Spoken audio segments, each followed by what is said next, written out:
together? Like, do you have, I'll say, maybe a go-to toolbox? Like, these are the 5 or 10 staple ingredients you know how to mix together and make 5 or 10 different things, or is it a constant rotation of seasonal items?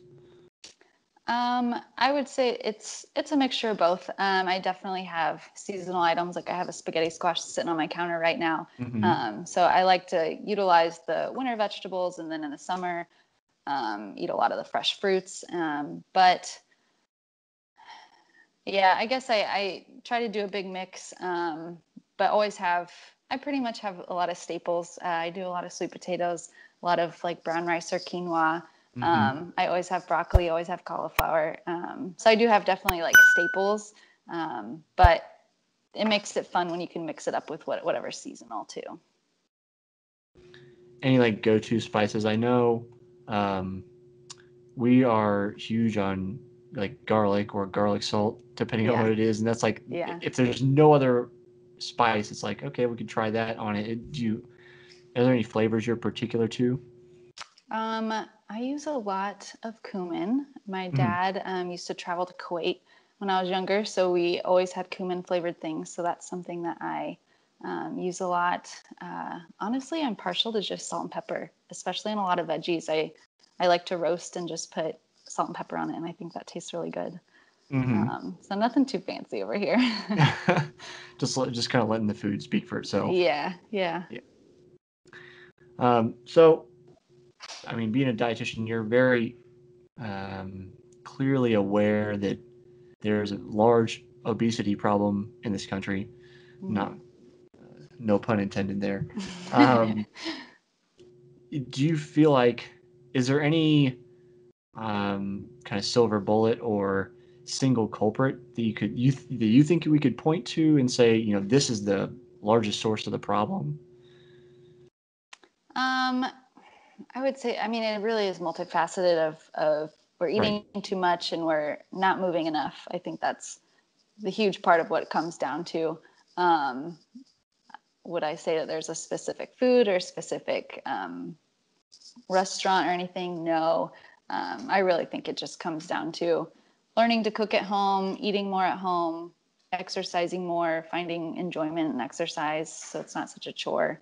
And same with food, finding enjoyment in cooking and preparing meals so it's not, again, like a chore, which a lot of people view it as. Mm-hmm. And then it makes it easy to sit at home and order in and then kind of starts the epidemic. So what do you do if you have a client come to you and just say, "Well, Gloria, I just don't have time." Like, how do you get around that? Um, I think you kind of have to make it a priority. You know, everybody has time. You just have to make time for it. Mm-hmm. But, you know, like we were talking about earlier with some people have to meal prep and they have to do that and they have 2 hours on a Sunday. And so we're going to cram as much cooking as we can. Where other people say, okay, I have time in the morning. I can throw something in a crock pot and then it's ready. So really just kind of tailoring it to the individual of let's find some time and then work that in there. Or when can I exercise and find the time there, even Mm-hmm. if it's 10, 20 minutes, you know? Fair enough. Yeah. So that kind of makes me curious. I mean, like we said, there's all these kinds of food fads, and it's one thing's hot one minute, and then another thing's the next superfood, and there's always the next silver bullet, which I think is kind of a plague and mentality that people think there's one thing that's gonna, Right. solve all their problems. Um, so how do you personally decide like what kind of foods people should be eating, like a particular person should be eating? Um, so many options. I mean, just anything from as basic as age and gender to family history, food preferences, whether they're an athlete or non-athlete, how much they're exercising, just kind of looking at their lifestyle as a whole and as well as their goals. Do they want to lose weight? Do they want to gain weight? Kind of taking all that in at once to see Mm-hmm. what really needs to be included in their diet. Are there any I mean, are there any like client examples you could walk us through? Like specifically, you remember this person was wanting something, and that's how you set it up. Like, could you walk us through that?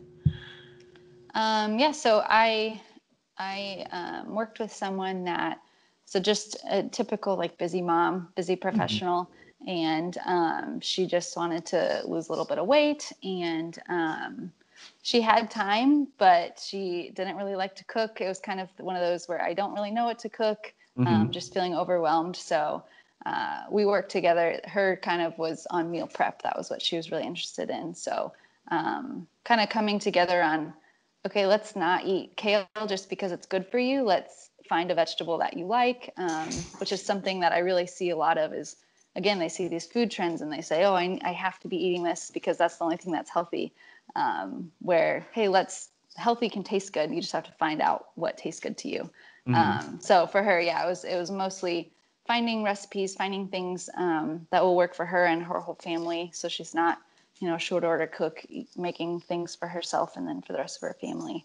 So that's honestly a pretty common example of people that just, it comes down to what to make, when to make it, how to make it, all kinds of. So I like the food side of things, the recipes and things. Yeah. Okay, so let's pretend that all I eat is pizza, hot dogs, corn dogs, and hamburgers. Yeah.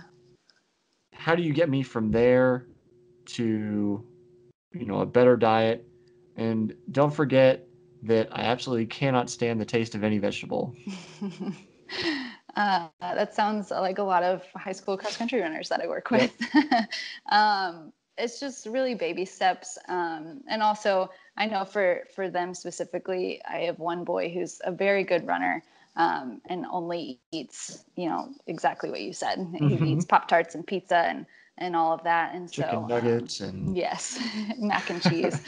So it's for him, it's kind of like, all right, let's remind you of your goals. You want to be this, elite runner. You want to be, you want to run in college. And so to do that, we're going to have to eat well and, fuel our bodies to our best potential. And so I think reminding him of his why makes it a little bit more tolerable to put in some fruits and vegetables and mm-hmm. real entrees every once in a while. So just baby steps, though. I couldn't go in and say, all right, we're eating salad 3 times a day, because he's not going to do that, and it's not going to go over well. So Right. just little baby steps of, let's put one vegetable at a meal, or let's try grilled chicken instead of fried chicken. So it just easing into it for sure. Okay. So this is something I've noticed personally because I was basically that runner at that point in time, and I'm Yeah. not now. Um, but I know, so I'm going to ask you for, I guess, for some validation that I'm not crazy. I've noticed that kind of with those baby steps and trying something new, if I don't like something right away, maybe I have something I'm like, it's okay, like I could take it or leave it. Later Right. on, maybe I'm like almost craving whatever that was. Yeah. Do you see that with anybody else, or am I just off the wall? No, definitely. And our taste buds change. So even if, like, I used to hate mushrooms and now I eat them almost every day. I love Mm-hmm. them. So your taste buds change. I mean, even like with babies, we always say that you want to try it out 10, 15 times before you can kind of write it off as they don't like it. So Mm-hmm. same with us, is just keep trying it, try it in different ways. So I have a hard time when people say, I don't like vegetables. I'm like, well, have you had it prepared different ways? Have you had them seasoned different ways? Tried different ones? So yeah, just trying different ways. But it does change. Your taste buds definitely do change. So how do you get over like the mental blocks? Like I know personally, broccoli makes me want to vomit, and I mean that in a physical response kind of way. Like I put it in my Yeah. mouth and I literally gag. So if you were going to try to convince me to eat broccoli, you're going to be running against a stone wall. So like, how do you get past that mentality with people that say, I want to be state champion or whatever it is that, they want to do. Yeah. They want to lose weight or whatever their goal is. How do you get past Hmm. that kind of like stonewall mentality? I won't try that. It's hard when you won't try it. So I like for you, if you said I'm gonna throw up if I eat broccoli, I would not make you eat broccoli. It's good for you, but it's not that good for you. There's so many other options. But for someone that's just adamant, It's almost goes into psychology part. Mm-hmm. Even in my degree, I had to take psychology classes because food is it's a lot deeper than just food for a lot of people. And so Mm-hmm. kind of working into the why are you so adamantly not eating this, and kind of finding out what that roadblock is really, because it's probably not about vegetables. And if it is, then we need to find different vegetables. I'm not going to make you eat broccoli. Yeah. Yeah. Um, I keep losing my train of thought. Doing well today. So, I guess one thing I'm curious about is I don't know if you've read Joe Friel's Triathlon Training Bible, Mm-mm. but in there and in I'm sure in Matt Fitzgerald's Racing Weight as well, it's probably in there. Mm. So specific books for endurance athletes, they'll talk about the kind of protein requirements for athletes and how they vary. And since we're trying to build muscle, whether it's lean or bulky, depending on the kind of athlete, Right. protein's kind of central to our needs. So I'm kind of curious what what you think the guideline is, if you have kind of personal experience with, yeah, I need this many grams, or if you have an opinion on kind of protein intakes for athletes. I believe the actual guideline is zero point 0.8 to 1.2 grams per kilogram. Don't ask me to do that math right now, but That's fine. um, so I usually say it comes down to probably like 20 grams per meal, Mm-hmm. and then some with snack as well. Um, Again, it's super individualized. So like I'm a small cross country runner. I don't need as much as a big football player. Right. So kind of finding out those calculations, and that is something you probably could Google. Mm-hmm. That's very few things of nutrition that will be accurate on Google, but yeah, finding out what's actually you need, because some people will just pump protein, where Right. if your goals are not to gain muscle or gain weight, you probably don't need that much. So that's interesting because you're basically going to work out to roughly, um, without doing the super math, like a half gram per pound. Since I Yeah. mean, in the U.S. we use pounds, so I like Mm-hmm. to convert it there. And I know I've heard several, I'll say like high level Olympic level athletes say a gram per pound of body weight. So Right. I like to kind of see different people's opinions. Mm-hmm. Um, so it seems like uh, your emphasis is a little bit more on the micronutrients than strictly like this one macro, has to Definitely. be this particular way. Yeah.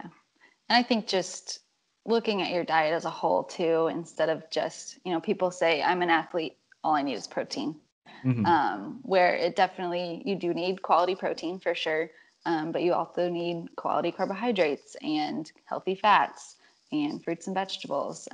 So it doesn't really do you justice to just focus on one thing, especially protein.